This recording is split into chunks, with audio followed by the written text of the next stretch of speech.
Taylor Caldwell.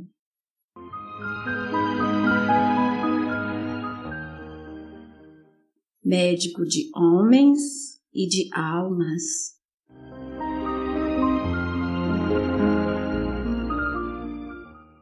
Segunda parte, capítulo 26.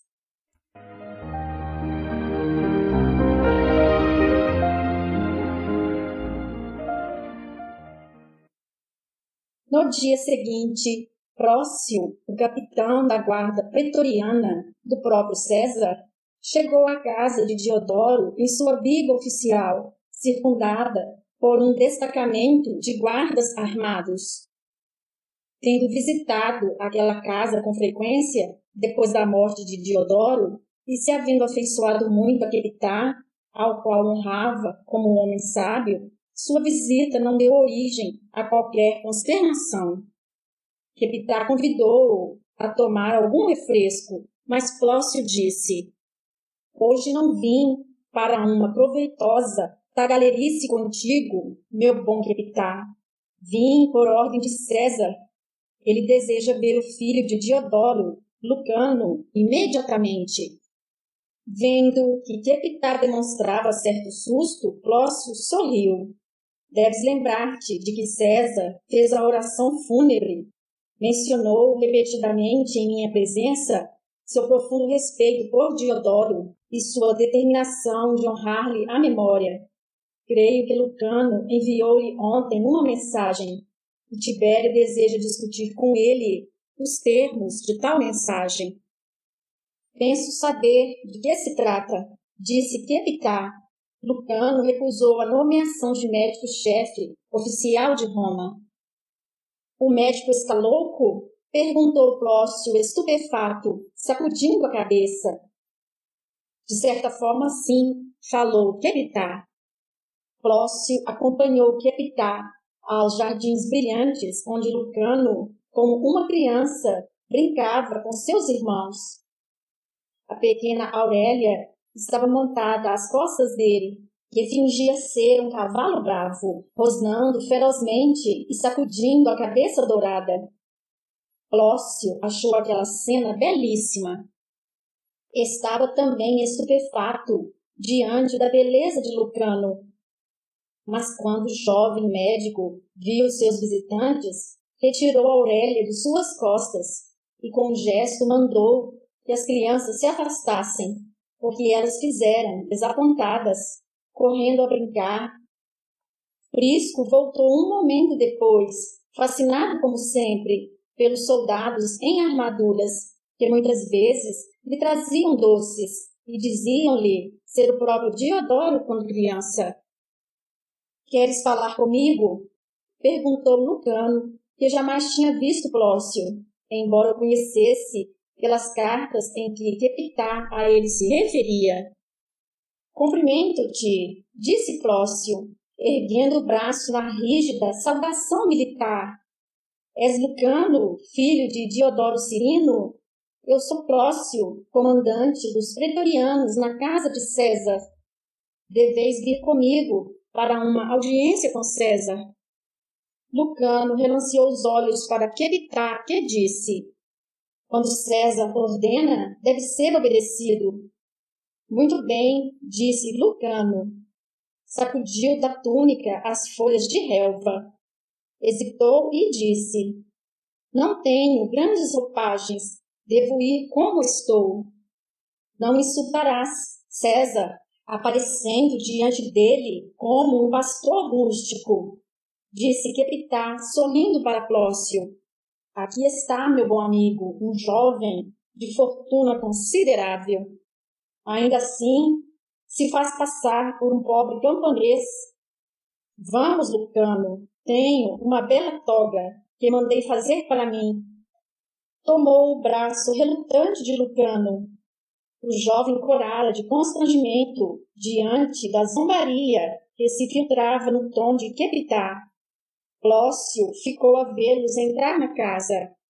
Prisco, como sempre, estava tocando pensativamente no punho da espada curta e larga do soldado. Ah, disse Clócio, tu serás um esplêndido soldado como teu pai. Desembainhou a espada e deu-a ao menino, que a agarrou com suas pequenas mãos fortes e morenas. O rosto moreno dele refugiu e seus olhos iluminaram-se. Agora, disse Clócio, ataca assim, virando o punho desta maneira. Eu servirei César, disse a criança, atacando e desviando-se de Clócio. Serei um grande soldado. As outras crianças voltaram para observá-lo, mas Prisco as ignorou, orgulhosamente, embora as vigiasse com o canto dos olhos. Aurélia bateu palmas e deu gritos de admiração, vendo Prisco movimentar-se como um esgrimista e manejar poderosamente a pesada espada. O cabelo da menininha era como lua dourada em torno de seu rosto bonito. Pepitá voltou com Lucano, agora vestido com uma toga de régia aparência. Um cavalariço estava trazendo para o portão um dos seus mais belos cavalos da casa, um garanhão da Idumeia. Quando Lucano montou-o e dominou-o com hábil maestria, Clócio pensou em Febo, pois cavalo e cavaleiro destacavam-se contra o azul intenso do céu, como estátuas subitamente dotadas de vida. Lucano cavalgou silenciosamente ao lado da biga de Clócio, até a cidade, os demais pretorianos montados atrás deles. Ele é muito estranho, pensava o comandante, e disse para Lucano, algum tempo depois, Roma está hoje em disposição muito festiva. O povo festeja Cibele e seu templo transborda de gente. Eu nada sei de Roma, respondeu Lucano secamente. Passei apenas fora de suas portas, em meu caminho para casa. Clócio ergueu os ombros e a conversação morreu. Mas Clócio continuou admirando as qualidades de cavaleiro de Lucano, a maneira pela qual ele se mantinha sob o garanhão. Tinha sem dúvida alguma a aparência de um deus. As damas de Roma ficariam doidas por ele. Muito antes de terem entrado na cidade, através da porta Asinara, Lucano podia ver Roma, brancura, bronze e ouro, sobre suas 7 colinas, amontoando-se contra o céu de turquesa. Ali estava ela, imensa, entumecida, não só de romanos, mas de homens de muitas nações e muitas línguas.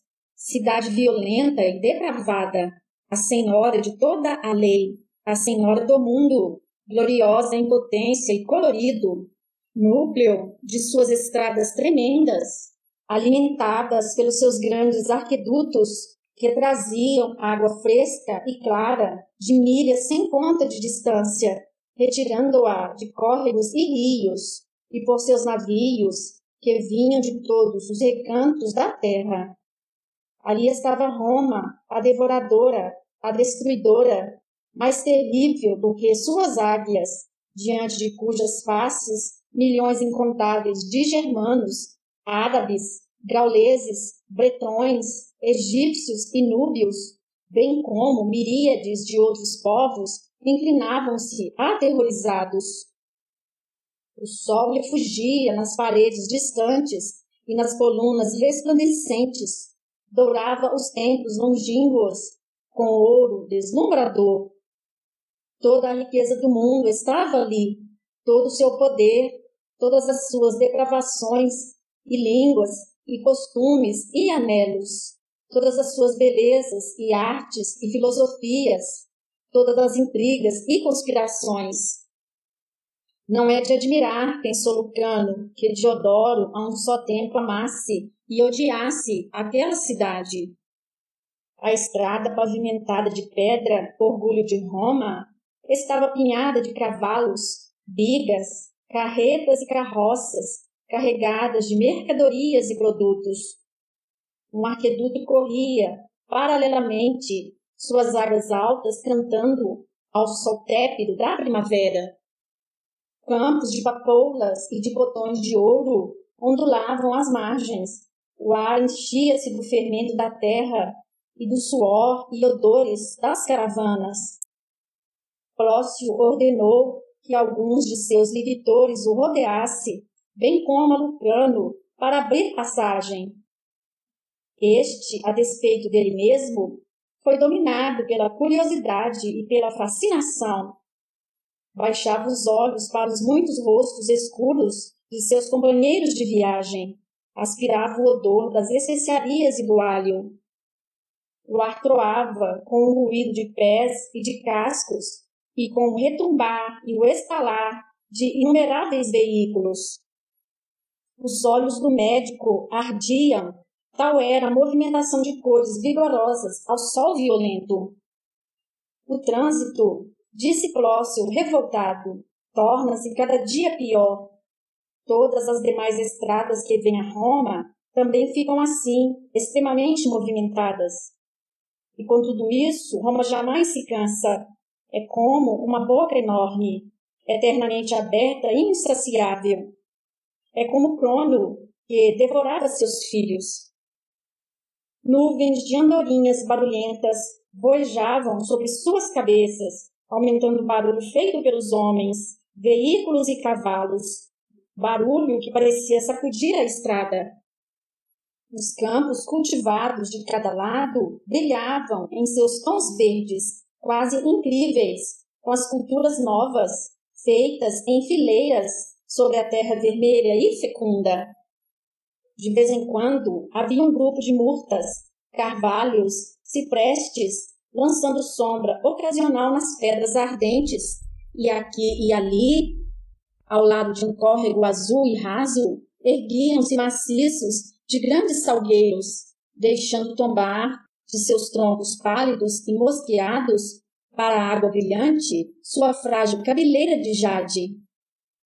A estrada tumultuosa fazia caminho pelas vilas brancas, instaladas em jardins, pastagens cheias de gado tranquilo, grupos de escravos encadeados, erguendo novas paredes ou consertando as antigas.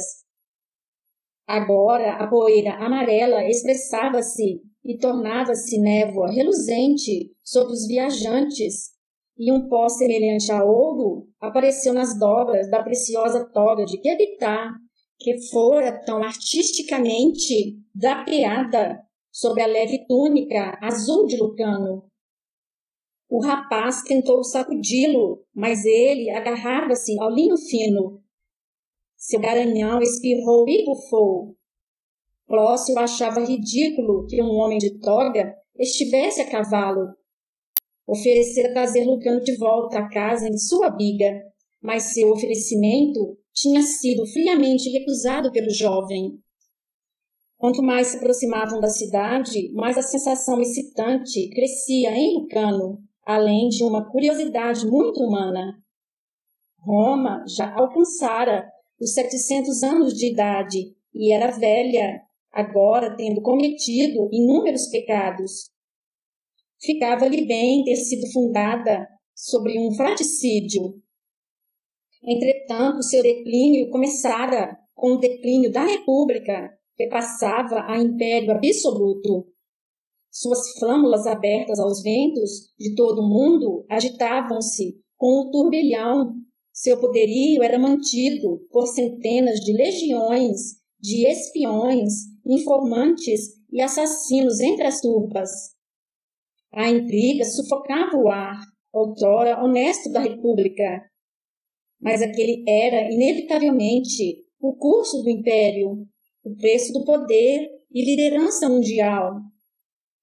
O poema de Lucrécio, da natureza das coisas que Lucano lera, tinha duplo significado, uma para as latrinas de Roma e outra para as latrinas do espírito romano. Nas latrinas físicas, as mães frequentemente abandonavam recém-nascidos não desejados, e nas latrinas espirituais, os homens tinham abandonado sua fé e seu caráter. Que importava o fato de Gaio Otávio, Augusto César, terem se gabado de que encontraram uma cidade de tijolo e a converteram numa cidade de mármore que luzia e reluzia ao sol? Seria melhor, pensava Lucano, uma cidade humilde, com justiça, do que um sepulcro de mármore das virtudes transcendentais. Mas, ainda assim, estava excitado. A cavalgada parou à porta, e os que queriam entrar foram cuidadosamente examinados pelos soldados de guarda, com suas espadas desembainhadas. No topo da porta, sacudiam-se as flâmulas de Roma, e as terríveis águias de pedra olhavam para baixo, furiosamente, para a estrada e para as turmas inquietas de homens, animais e veículos. Plócio e os que o seguiam foram admitidos com cumprimentos e cavalgaram através da porta, deixando atrás deles um ensurdecedor alarido de impaciência. E agora estavam na cidade enorme, envolvidos e devorados por ela. Se Lucano ficara aturdido pelos sons e ruídos da estrada, agora estava inteiramente estonteado pela cidade. O período de repouso que se fazia depois da refeição do meio-dia tinha terminado, e enquanto prosseguiam seu caminho ao longo da via Asinara, eram obrigados a diminuir a marcha para pelo menos do que um trote, pela multidão de lojistas, funcionários e banqueiros que voltavam ao trabalho. Embora Gaio Otávio tivesse declarado que todos os cidadãos romanos deveriam usar toga, a maioria dos homens apressados usavam a túnica curta de muitas cores: azul, escarlate, amarela, branca, marrom, vermelhão e verde, e matizes de todas essas colorações. A maioria andava a pé. Alguns dos mais influentes eram carregados em liteiras. Bigas e cavaleiros tentavam forçar a passagem sobre as pedras lisas ou arredondadas. O tráfego ficava ainda mais congestionado quando grupos de animados cidadãos resolviam parar mesmo no centro da rua para discutir negócios ou trocar boatos. Quando obrigados a se separarem pela força do próprio tráfego, refugiavam-se nos limiares das lojas e tavernas, para gritar, gesticular, blasfemar e rir, ou para concluir o negócio. O caminho era ladeado pelas casas altas, às vezes até de 8 andares, onde mulheres debruçavam-se aos peitoris das janelas, a fim de gritar com crianças que haviam fugido dos pátios da retaguarda e se tinham juntado ao alvoroço e ao ruído gerais. Ali, a maior parte dos edifícios era construída com os compridos tijolos lisos e vermelhos da época anterior. Homens empurravam carros sobre os quais havia braseiros fumarentos, e no topo desses braseiros, salsichas e pequenos pastéis fritavam. Outros carros, impulsionados por seus donos, estavam cheios de mercadoria barata, para que a vissem as mulheres que se esticavam lá de suas janelas e guinchavam agudamente com os vendedores, insultando-lhes as mercadorias, ou faziam sinal de que ficariam com um determinado pedaço de lã, linho ou algodão de cor bizarra, e com outras ofertas diversas.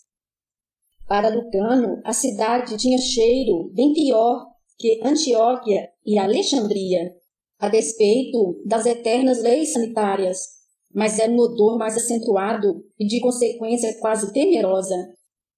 Suas narinas foram atingidas pelos maus odores, pelo calor odorífero de vitualhas em cocção, pelo óleo e entranhas de animais, pelo impregnante miasma de milhões de latrinas, pela poeira adstringente e pelo cheiro de pedra e tijolo aquecidos ao sol. Ali, o frescor da primavera campesina perdera-se em imenso e sufocante calor, como em meados do verão. Marés de ar quente fluíam de outras ruas, como de bocas de fornos. E por toda parte o clamor, as corridas, os berros, as exprobrações, o retumbar de rodas e cascos, e as nuvens encapeladas, e pombas e andorinhas.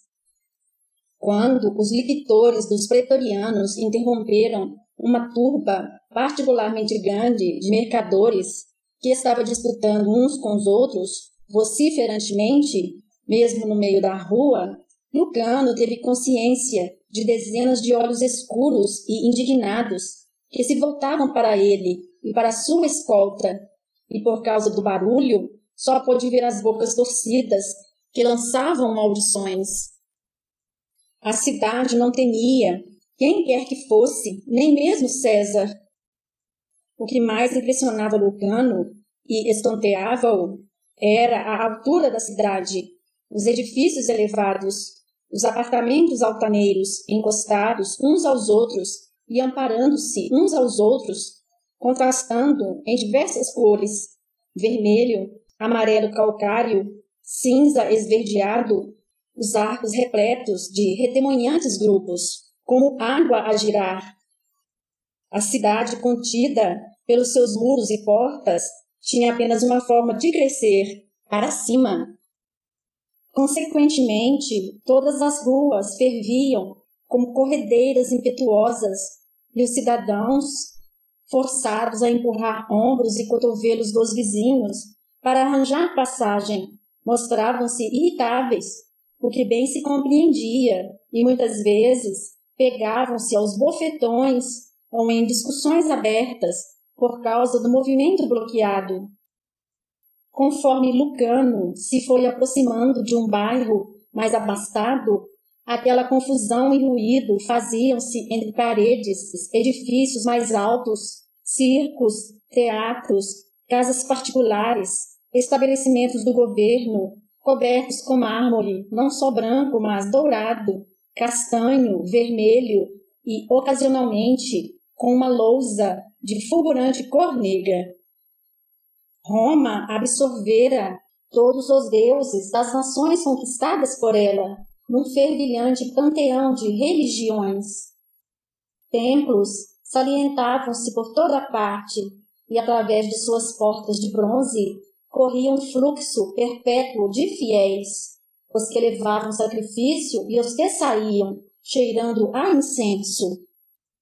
Muitos, esperando amigos, estavam de pé nos pórticos, gesticulando, cuspindo, argumentando. Agora, colunas altas e acanaladas apareciam, e sobre elas erguiam-se estátuas dos deuses, em bronze, ferro ou mármore branco, e de deusas e de heróis montados, apontando para cima, como piques gigantescos saídos das hordas fervilhantes e dos apertados templos e edifícios, às vezes emboleiradas de cada lado de amplas escadarias que levavam aos edifícios públicos e locais de oração, e às vezes saltando de um alargamento da rua e ao centro dele, circundadas por pequenos círculos de terra, cheios de flores brilhantemente coloridas, no meio de fontes ou reluzentes de mosaicos. E sobre tudo aquilo, sobre todo o ruído ensurdecedor de milhões de vozes, bandos de veículos e cavalos, todo o poder da Roma imperial e de suas colinas de mármore, arqueava-se o quente azul do céu, cobertura abobadada e sufocante sobre um caldeirão fumarento e colossal. O cavalo de Lucano tropeçou mais de uma vez nos sulcos que as bigas faziam nos caminhos. Ele suava vigorosamente. Como seria inútil tentar fazer-se ouvir, Plócio ergueu a mão e, sem palavras, apontou para o Palatino, onde ficava o Palácio dos Césares, construído por Gaio Otávio. O palácio e suas vizinhanças pareciam pequenos e distantes visto dali, mas Lucano, apesar da névoa de poeira amarela que se suspendia no ar, palpável com ardente brilho, podia ver o palácio imperial rodeado por um bosque de colunas brancas, subindo de andar a andar, em níveis diminuídos de colunas menores e arcos ascendentes. Templos, jardins verdes, terraços suspensos e belas vilas fluíam em descida do palácio sobre a colina régia, rodeados por uma profusão de arcos, pórticos, teatros e imensos monumentos aglomerados. Lucano pensou que naquele grande palácio vivesse o próprio Zeus, com seus filhos em palácios menores, abaixo do seu, ostensivamente afastado entre as árvores, os pátios floridos e as fontes perfumadas. Tudo aquilo estava contra o sol, reluzindo como se fosse de fogo branco, aquela seleta e faustosa cidadezinha de poderio e beleza reais. Pela primeira vez, Lucano, que estivera absorvido por tudo quanto vira naquele dia, pensou em sua próxima entrevista com Tibério César. Tentou recordar-se do que Diodoro dizia daquele homem, de seu frio capricho, de sua desconfiança em relação a todos os romanos, a tal ponto que colocava guarnições de soldados fora das portas de Roma, soldados que só a ele prestavam contas. Outrora fora homem mais alegre e feliz, quando casado com sua amada Vipsânia, mas cedera aos pedidos de sua mãe e de seu imperador e divorciara-se de sua encantadora esposa por causa de uma mulher que mais tarde o traiu. Desde então, fizera-se um homem sombrio e caladamente vingativo, apesar de todas as suas declarações de que todos os romanos deveriam gozar de palavra e pensamento livres, inclusive o Senado, ao qual ele prestava deferência exterior, enquanto intimamente o desprezava. Mas, pelo menos, tinha gênio no que se referia à delegação do poder, e seus magistrados procônsules e procuradores tinham liberdade de ação e julgamento. Se exibia agora sintomas de se estar tornando tirânico e intolerante, se ia cada vez mais usurpando o poder pertencente ao Senado, ao povo e aos tribunais, e mostrando disposições para o absoluto despotismo. Ninguém a ele se opunha. Isso Diodoro escrevera a Lucano, relutantemente. Era mais por culpa do Senado, do povo e dos tribunais do que de Tibério. Apesar disso, ele era, naquela ocasião, ainda um administrador competente e justo, e ainda um soldado em seu coração, embora alvo frequente do espírito rude da plebe romana, que rabiscava comentários obscenos sobre ele e sua infiel esposa Júlia nas paredes de Roma. Às vezes, em caligrafia mais audaciosa, apareciam as letras vermelhas: "Onde está nossa república? Vivem os homens livres? Abaixo o tirano." Mas a república morrera, e não fora César algum que a levara à morte. A cidade, conforme disse Plócio, estava festiva naquele dia. Mas os romanos eram sempre festivos e constantemente estavam festejando deuses nativos ou estrangeiros. Tudo era escusa para um feriado, para sacrifícios, para comemorações nos circos ou nos teatros, ou nos incontáveis banhos públicos. 3 circos apenas estavam anunciando corridas de bigas, e combates entre gladiadores e escravos fluíam entre a população, gritando as novidades, inclusive a informação de que algumas das melhores e mais libertinas peças gregas deviam ser representadas em certos teatros. As hordas lutavam insistentemente em direção desses espetáculos públicos, blasfemando contra os ociosos que bloqueavam a sua passagem e gritando imprecações em vários idiomas. O jovem médico e sua escolta começavam agora a subir o Palatino, e enquanto subiam, o ar ia se tornando mais fresco. Lucano estava deliciado pela beleza que o rodeava e momentaneamente esqueceu-se de Tibério. Ali havia menos aglomeração e os que iam levados em liteiras, bigas e carros eram homens e mulheres de elite que se dirigiam para os templos e teatros que circundavam o palácio ou para suas vilas. Alguns procuravam ser recebidos pelo imperador. Lucano olhou para os rostos aquilinos dos homens e para as faces pintadas das adoráveis mulheres que lhe sorriam, de súbito, com satisfação. A despeito de sua beleza, pareciam-lhe estranhas e devastadas e, de certa forma, depravadas. Viu portões de vilas abrindo-se para receber os que voltavam para suas casas. Teve relances de jardins que faiscavam para além deles, e de fontes argentinas e inquietas, e de arcos brancos, pórticos repletos de deuses e heróis montados. Nunca em todo o mundo a deidade fora tão linda e arrogantemente exibida, e nunca no mundo era o que pensava o jovem, houvera tão pouca fé. Os deuses adornavam a cidade imperial, mas não a governavam. Agora, de um nível mais alto, Lucano olhava para baixo, para a cidade ávida e tremenda, com seus precipitados e coloridos rios de humanidade, para seus monumentos salientes e para seus edifícios sufocados, todos desaparecendo finalmente na grande distância dourada.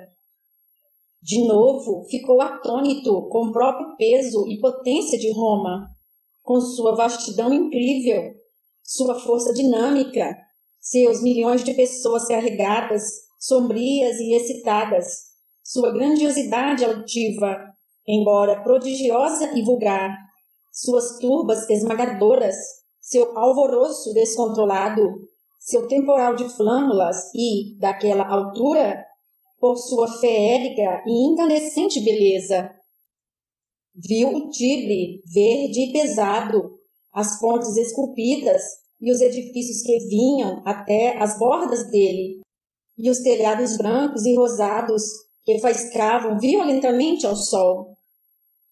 Aqui e ali, um domo dourado flamejava entre platibandas pontudas, como luminárias menores. Seus olhos ardiam, seu espírito estava quase dominado. E agora sentia-se de novo como que vagamente amedrontado.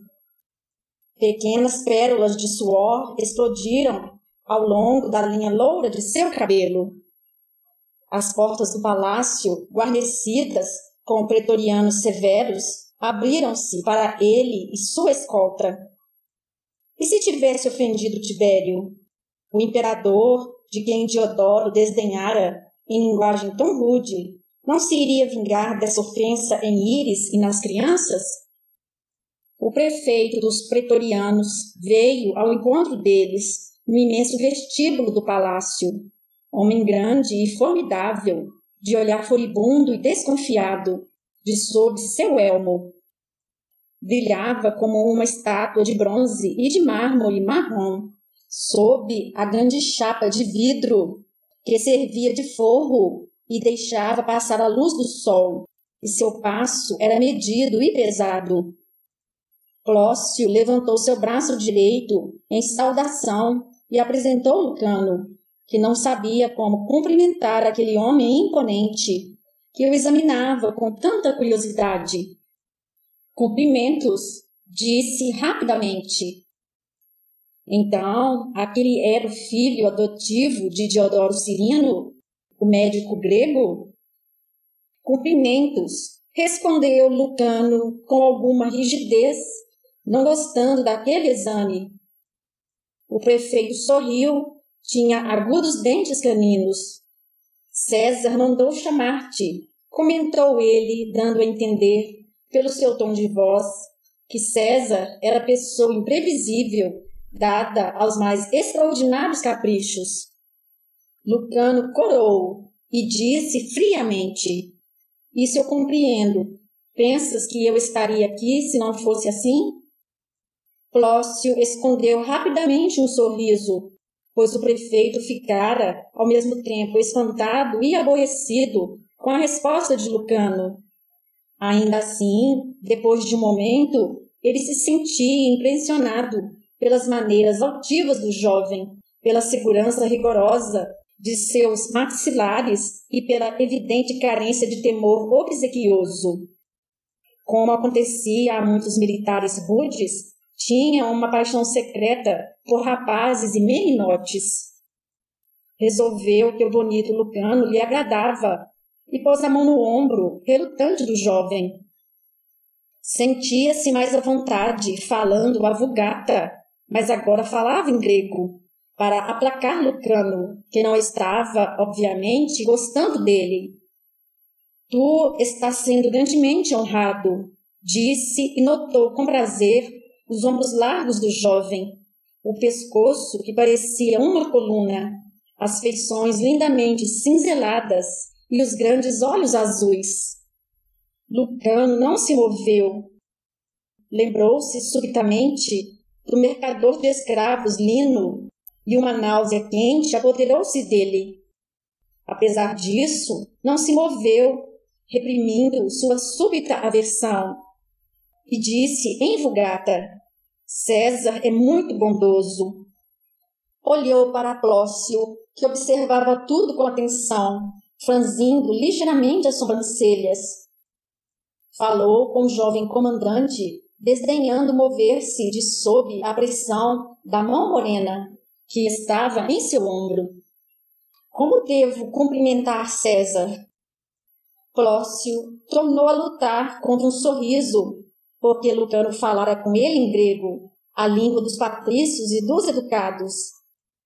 Disse gravemente: chegas à sua augusta presença, e quando ele te vir, o que pode não acontecer imediatamente, e quando ele falar, deves ficar de joelhos e tocar o solo com tua fronte. Lucano disse: mas essa é uma posição com que se honram apenas os deuses. Os judeus se prostram diante de Jeová, mas não diante de homem algum. O prefeito ainda apertou mais os dedos nos ombros de Lucano, de uma forma paternal, e disse: meu caro rapaz, não ouviste? César é um deus, e tu lhe rendes honras devidas à divindade. Lucano percebeu que Plócio sacudia a cabeça para ele ansiosamente. Portanto, nada disse. O prefeito, sorrindo-lhe afetuosamente, falou: eu mesmo te conduzirei diante do divino Augusto. Despediu Plócio com um seco movimento de cabeça, e este, sem saber bem o que pensar, saudou-o e afastou-se. Seguindo um gesto afetuoso do prefeito, Lucano acompanhou-o. O jovem médico jamais vira um local assim, e nunca imaginara tal esplendor e imensidão. Esqueceu mesmo o prefeito em seu espanto e em sua tentativa de tudo ver. Passara do mesmo vestíbulo para um imenso salão, e daí para infinitos outros vestíbulos e salões, e os pisos de cada um eram de mármore policrômico ou branco como a neve, incrustado com mosaicos ou pedras de um azul e vermelho brilhantes, cada qual refletindo a luz como se viesse de alguma radiosidade interior. Florestas de colunas acanaladas abriam-se em toda parte, feitas de ônix, mármore branco, metal dourado ou alabastro. Estátuas de deuses e deusas erguiam-se em arcos, e bustos de César e de seus predecessores descansavam em pequenas colunas. As paredes reluziam com mosaicos que pintavam as vitórias e episódios das vidas dos deuses, e tão habilmente eram trabalhadas que pareciam as mais delicadas e heróicas pinturas. Divãs e cadeiras encostavam-se às paredes, peças feitas de martim, teca e ébano, decoradas com ouro e estofadas com almofadas de sedas vermelhas, azuis, brancas e amarelas. Requintadas mesas de mármore e limoeiro estavam espalhadas junto delas e mantinham lâmpadas de ouro e de prata, ainda não acesas, e pequenos vasos de cristal de Alexandria, cheios de flores, bem como bandejas de ouro e prata, onde se viam romãs brilhantemente coloridas, uvas, figos e azeitonas brancas e pretas. Tetos enormes, de mármore ou de vidro, pareciam flutuar sobre as colunas, alguns deles pintados de branco e com relevos de delicado desenho, que eram folhas de ouro. E por toda parte, em todos os cantos, ficavam vasos altos, com galhos de flores, vasos importados de Cataio, Pérsia e Índia, reluzindo em cores sutis. Fontes perfumadas embalsamavam o ar. Não havia um vestíbulo ou um salão que não estivesse cheio e movimentado, com escravos, estafetas, pretorianos e altas patentes militares, senadores em busca de audiência, patrícios e augustais, que ali se colocaram com idêntica intenção. Alguns desses últimos estavam sentados, empenhados em gracejos, pilhérias ou boatos, e negligentemente servindo-se das guloseimas que havia sobre as mesas. Quando viam o prefeito, sorriam-lhe encantadoramente, sabedores de seu poder, e trocavam palavras com ele. Mas olhavam meditativos para o jovem que ele conduzia com um ar tão solícito. Vendo sua aparência, os cavaleiros piscavam-se mutuamente os olhos, cobriam a boca com a mão e sussurravam comentários obscenos. O prefeito e aquele do qual se encarregara passaram entre a colunata aberta, depois para outra profusão de salas, até que Lucano se sentisse estonteado. Às vezes tinha relances de jardins, através de uma janela ou de uma porta guardada, e do verde das árvores e da relva, das flores de colorido forte, contrastando com o alvo frescor lá de dentro. Às vezes supunha estar vendo imensas pinturas nas paredes, tão vívidas e inesperadamente lhe surgiam os jardins com seus amplos terraços. Os ouvidos eram tomados por vozes, músicas e risos distantes, e do exterior vinham as canções dos pássaros e o jorrar de fontes gigantescas. Ocasionalmente, uma dama do palácio passava por ele e pelo homem que o escoltava, o rosto bonito coberto de cosméticos, os cabelos negros, ruivos ou louros, apanhados em redes de malhas de ouro, onde se incrustavam pedras preciosas, os trajes brancos ou de cores delicadas a drapejar em torno dela. Invariavelmente, cada uma delas olhava bem à frente para Lucano e sorria-lhe. Joias faiscavam nos pescoços e colos brancos, nos braços, pulsos e dedos. Os dois homens alcançaram uma porta de bronze de tão altas proporções que Lucano ficou estupefato. Essa porta era guardada por pretorianos. A um gesto, 4 deles abriram as folhas da porta para trás, e Lucano viu diante de si uma biblioteca ampla, mas com mobiliário esparso. Sentado a uma mesa, sem um franzino e lendo, um homem pouco atraente, de túnica roxa e branca, lentamente ergueu os olhos escuros e ressentidos. Salve, divino César, disse o prefeito saudando. Eu trouxe... Estou vendo, interrompeu Tibério a voz áspera. Podes ir embora, meu bom prefeito. leva contigo teus pretorianos. Fecha a porta e espera lá fora. Aquilo era incrível. Apenas os mais altos potentados tinham audiências particulares com César, e assim mesmo em raríssimas ocasiões. O prefeito ficou a olhar. Vai, disse Tibério, e agora seu tom era friamente vitriólico.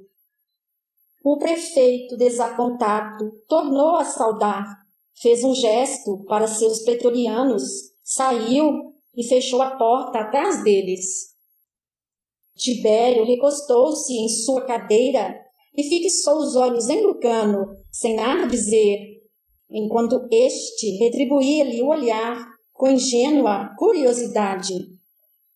Ali estava César, o próprio coração do centro do poder e da força romanos, e era apenas um homem, como outro qualquer, alto e magro, calvo, de feições amarguradas no rosto pálido e marcas de eczema nas faces, reluzindo de unguento oleoso. Lucano não estava com medo daquele homem tão temível. Sentia-se apenas curioso.